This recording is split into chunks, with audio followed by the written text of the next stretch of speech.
Fishyaker.com, the original kayak rigging video series. Hi, I'm John Oast from Fishyaker.com.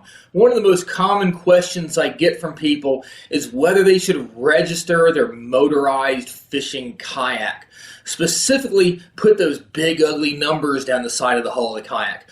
Well, it's pretty much universal whether you're going to have to or not. Pretty much every state has the same law, whereas if the kayak is not human powered, be it it's not paddled or it's not pedaled by human motion, if you have a motor on it, whether it be a gas motor or an electric motor, yeah, even a trolling motor, that kayak typically does need to be registered, especially if it's going to be used in some type of public waterway.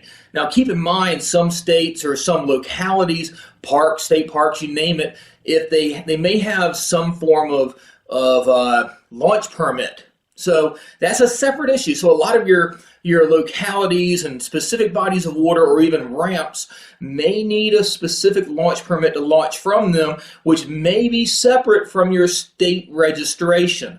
But again, if you're going to have a motor on your kayak, again, even if it's motorized, or like in the previous videos you've seen on Fishyaker.com, the previous Ocean Kayak Torque, or the new Old Town Predator XL with the MK motor package on it, you're pretty much anywhere you go, you're going to have to get those big numbers down the side of the boat. So when you do, you get the boat, you make sure you keep a bill of sale, keep a receipt on it, you get that bill of lading, that little owner's manual that comes with it. The back of that manual is going to have a number that corresponds to your serial number on the boat. You're probably going to have to submit that with some form of, some bill of sale or receipt to the state that you live in and get the registration from the state.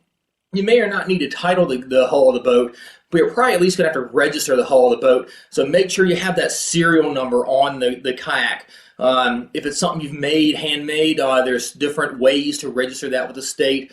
But even if you have a pre-existing hull of a boat, pre-existing kayak that you personally put your own trolling motor on, you're going to have to probably register in your state unless you're only taking it into private waters, private ponds and lakes, things like that. But if you're in a public waterway or you're using some type of public launch or access, you're pretty much going to have those numbers on the side of your boat. Unfortunately, yeah, it makes it kind of an eyesore. Sometimes if you have the hull of a boat that's kind of got that matte finish, that rough finish on it, sometimes those numbers don't stick really well to it.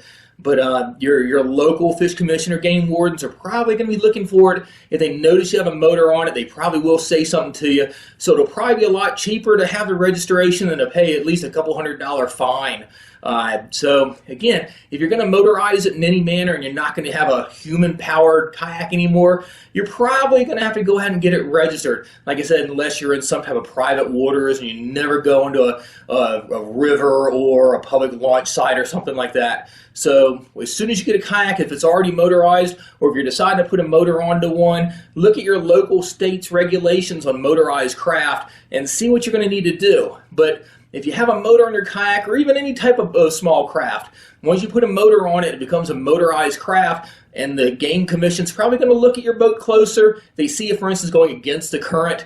They're going to kind of wonder, and especially if you have an aftermarket trolling motor on it, it's going to be kind of obvious. So again, before you do so, it might be better to do it in advance. Make sure you have that registration before you test the waters and see if you're going to need it. So contact your local fish or boat commission in your state that you live in and see what the regulations require. So if you have any questions, shoot me an email. I've been using motorized kayaks for a number of years. And as always, be sure to subscribe to the Fishyaker YouTube channel, like us on Facebook, and as always, we'll catch you on the water. Be safe and always wear your PFD. Thanks for watching.